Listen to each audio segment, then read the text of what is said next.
Thanks for joining us tonight here on Arc Salt Lake. I'm Brian Schnee. It is Wednesday, July 23rd. Tonight is another installment of Utah's Missing, where we're questioning where is Kylie Arellano, the 15-year-old that hasn't been seen for 55 days. Why hasn't her case gotten similar attention in the public eye to other missing teenagers in the state of Utah?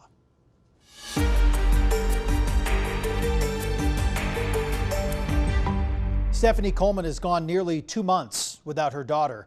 It has been 54, perhaps 55 days since 15-year-old Kylie Arellano was last seen walking towards Logan Canyon with a suitcase in tow. This is out of Garden City in Rich County.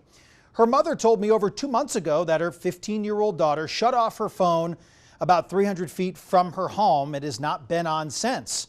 Well, today I spoke with Kylie mothers again. She hasn't given up hope and is doing everything she can to try to bring her daughter home. How long has it been since you last saw Kylie? 55 days. Tonight will make it 56.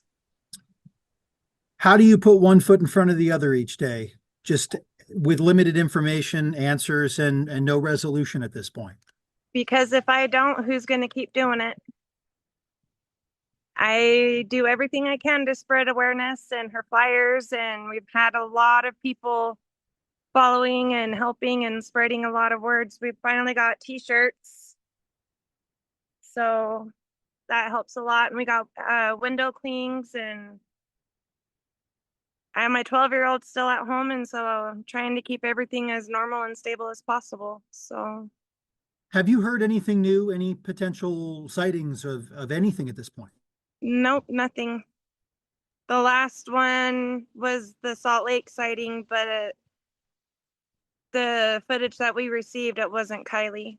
I try not to let my mind go in different places. I try to remain positive. My number one saying that everyone can confirm is we will find her. We won't stop until we do. Garden City's obviously a small town. I mean, is everybody aware of this situation by now? Is this something that Everybody comes up in conversation? Yep, everybody talks about it. Going into the grocery stores, everyone, like, they want to say something, and some people do. Some people they just say sorry. So it's kind of sad how the community's coming together for something like this, but it really, really restores my faith in humanity, because so many people who didn't even know me, but if knew Kylie, or people who know me and not even know Kylie, they're just doing everything they possibly can to help support me and my youngest. There's not as much that we've been able to locate about technology tracking, things in that nature that show a little bit into an investigation from, I guess, a public side without giving away the integrity of the investigation. So it's been difficult to put information out when you don't have it. Exactly. And I think there's a lot of people that are frustrated about that, at least on the public side when I read through comments. And we want to do that. We do. We want to get that information out there. It'll help a lot, because knowing where, pointing us in a direction of where to start. We finally got her in the NECMEC, and they're going to be investigating it as internet sex crimes and child trafficking, with the evidence that I have had this whole time, and Rich County still not taking the initiative, I think would be the right word, and asking for more help. It's really put a huge roadblock on it. So now that we have a few teams, I even have Beacon helping me, but unfortunately there's just so much they can do without warrants. Kylie was mailed a debit card in December from a boy in Pocatello. I called and had a well child check done on that family, and the dad was caught lying to Pocatello Police Department about the whereabouts of his son and for the extended amount of time that he supposedly was gone. But until Rich County will help me file the reports on this, there's not much I can do, and that is proving the boy called Kylie days before she ran away. If he was where the parents claimed, which they said he was in a mental institution, Why did someone who owned, from the phone number that owned by the mother, call Kylie just days before she disappeared? When this boy was blackmailing Kylie, recording her, messaging her friends, saying if she didn't respond to him or communicate with him, he was going to leak her videos. And that's where there is proof that it's been going back and forth between Idaho and Utah. I mean, we live right on the Idaho-Utah border. I work in Fish Haven, which is just 7 minutes across the border in Idaho. I don't understand. There's no footage of Kylie at all leaving Garden City. There's none whatsoever of her on the 30th of May where people thought that they had seen her walking. Not one company picked her up on camera.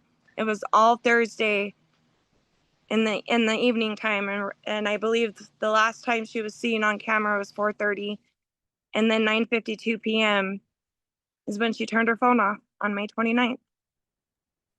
So is Pocatello, Idaho, and that location still a focus for you and where For you'd like me. to see the investigation go?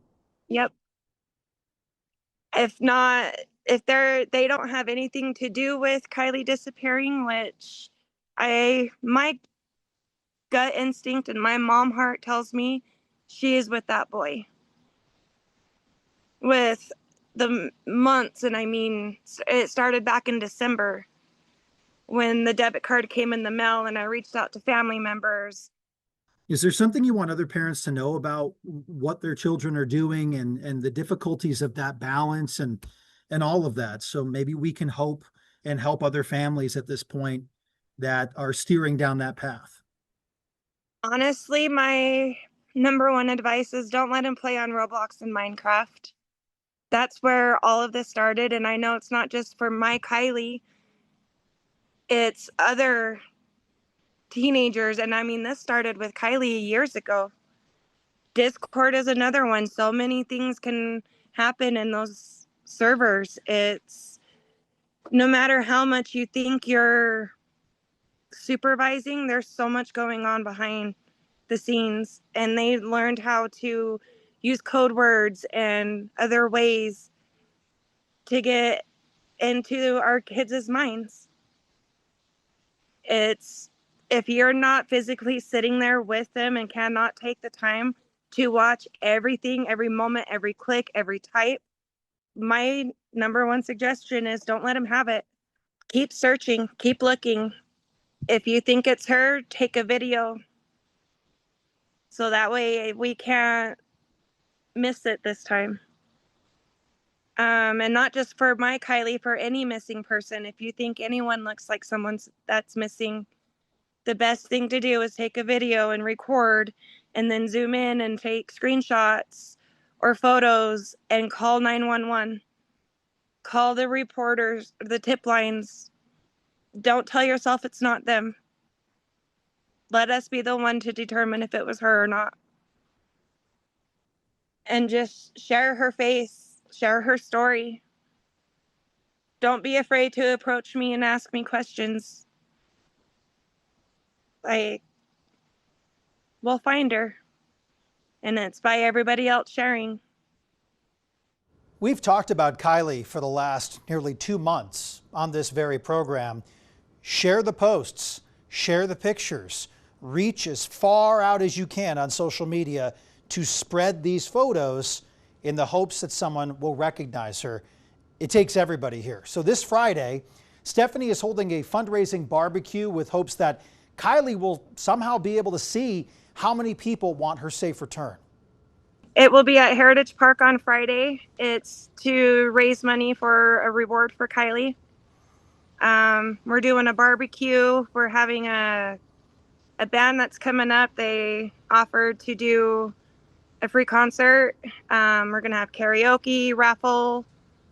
It's going to be going. We're going to play bingo, cornhole, and just get everybody together and spread more awareness about Kylie and get some footage so Kylie knows it's not just Mom and Jaden who wants her home. It's everybody up here. I mean, people are coming from all over the state to come and be a part of this. So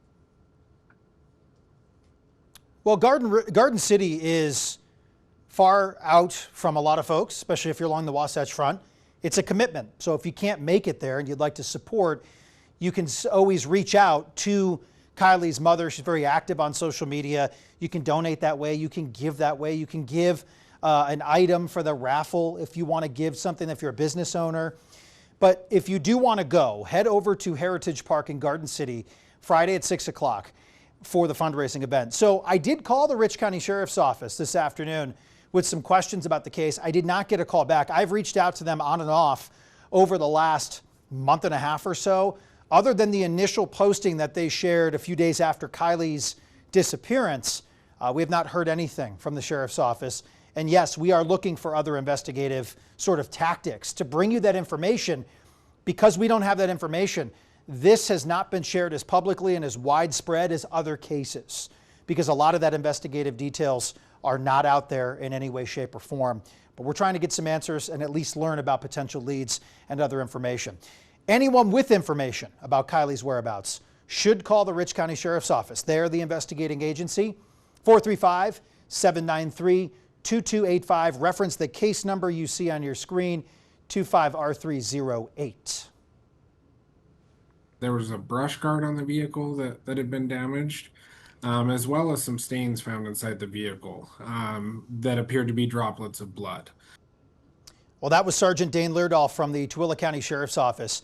I spoke to him last month after they located Salvador Conejo Pedraza's vehicle in the Lepi Pass area that is north of West Wendover. And again, that was about a month ago. Those stains were confirmed in the vehicle as Pedraza's blood. Today, they told me the unfortunate news after several days of searching that Salvador Pedraza was found deceased. This was something we talked about on Utah's Missing. Police tell us the death is being investigated as a homicide. They've arrested a suspect, 48-year-old Jeffrey Goldsboro, currently booked in the Tooele County Jail on a no-bail hold. We intend to help families find answers or closures. And in this case, justice may be our closure or something of the sorts when and if it is served.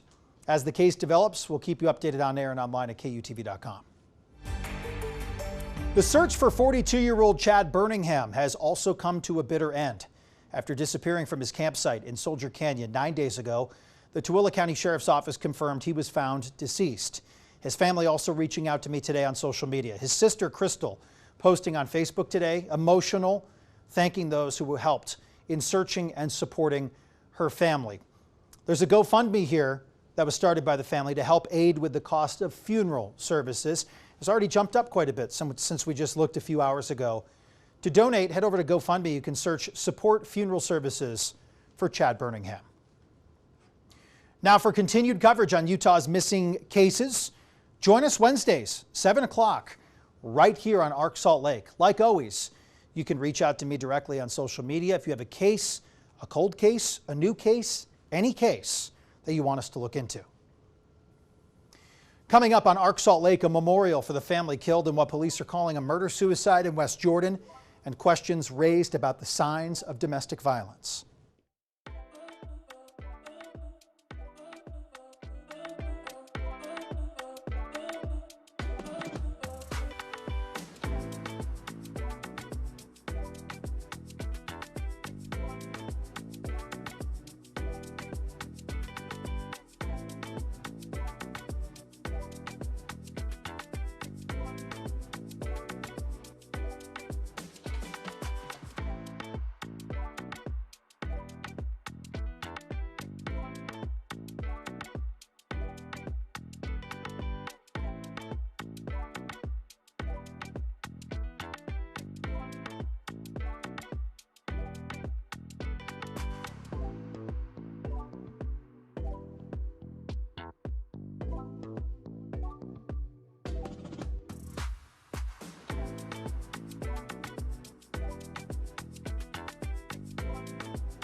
While we don't know an official motive behind the murder-suicide in West Jordan that killed a mother and 2 children, West Jordan police confirmed they previously responded to that home for a domestic violence report.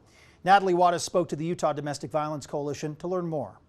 A memorial for the family killed in what police are calling a murder-suicide in West Jordan remains in front of caution tape lining the home's perimeter. The fire happened around 10:15 Friday morning. And we just saw the house on fire. There was a lot of people, looking out, seeing what's happening, if they can, assess on what's happening. And then we saw a lot of, police and firefighters show up to go help. Police say evidence seems to suggest the father lit the blaze that killed his wife and 2 of their children. No motive has been released, but police confirmed Tuesday that they had been to the house before for a domestic violence situation. Domestic violence really at its core is about power and control.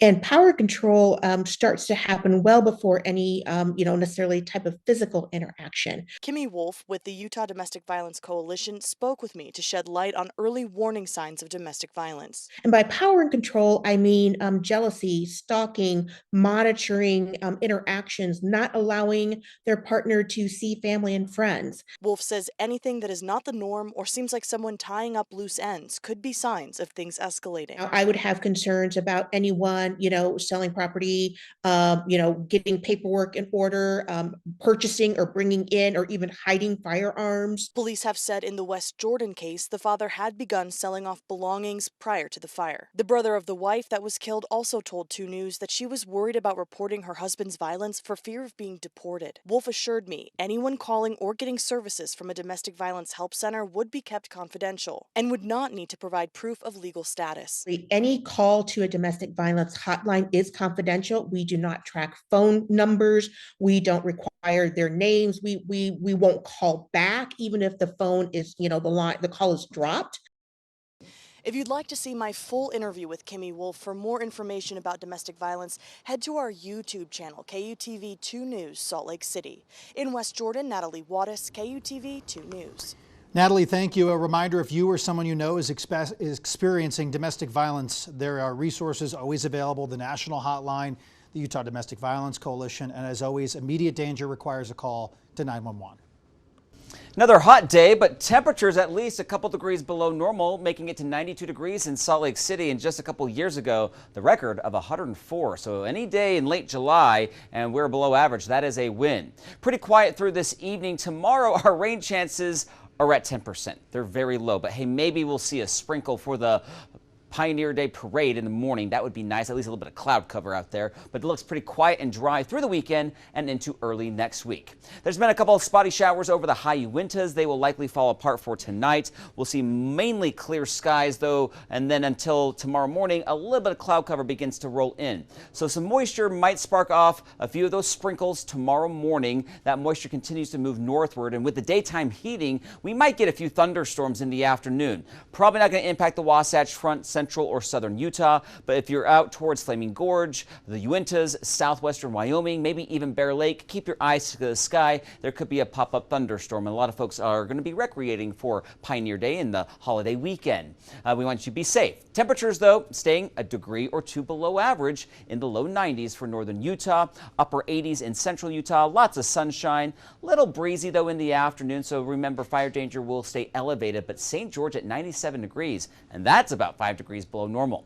Speaking of Bear Lake, again, maybe an afternoon thunderstorm, 82 degrees, but it does look quiet Friday and through the weekend with temperatures in the mid to upper 80s under mostly sunny to partly cloudy skies. Might get a little gusty though on Saturday as some winds will be increasing. Here are your water temperatures. Jordanelle, 67 degrees, so to get out of the heat, a great way is to head to those mountain lakes. Bear Lake is now a comfortable 72, 74 at Flaming Gorge, Pineview at 76, and of course our water temperatures are warmer down in southern Utah with Sand Hollow and Lake Powell around 80 degrees. So high pressure is well to our east. If you're wondering why the extreme heat is not impacting Utah, that is why. But it's coming our direction as we head into the weekend and into early next week. Typically, I think by Monday and Tuesday, closest to the high, we'll bring in our warmest weather, but by Wednesday and Thursday of next week, there is a chance, still some uncertainty, that we'll get some monsoon moisture. The big question, though, is how far north will that moisture move, and will the moisture stay east of Utah or not? But right now, I've added a slight chance for a pop-up thunderstorm, especially near and over the mountains by the middle part of next week. St. George, upper 90s. Enjoyed that through Saturday. Lots of sunshine through the weekend. Again, gets a little breezy as we head into the weekend. We have only 3 days in the triple digits in St. George. That's Sunday, Monday, and Tuesday, with a pop-up thunderstorm Wednesday and Thursday. That could change, so stay tuned to the forecast. Hopefully we'll get some much needed moisture here into Utah. Salt Lake, we're going to be in the low to mid 90s for the rest of the work week and into the weekend. Overnight lows will likely be in the upper 60s, so still cooling off, not bad. Again, our hottest days Monday and Tuesday in the upper 90s, and there could be a stray thunderstorm in northern Utah by next Thursday.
Thanks for watching tonight. If you missed anything, head to our YouTube channel and our website. We'll see you again tomorrow at 7.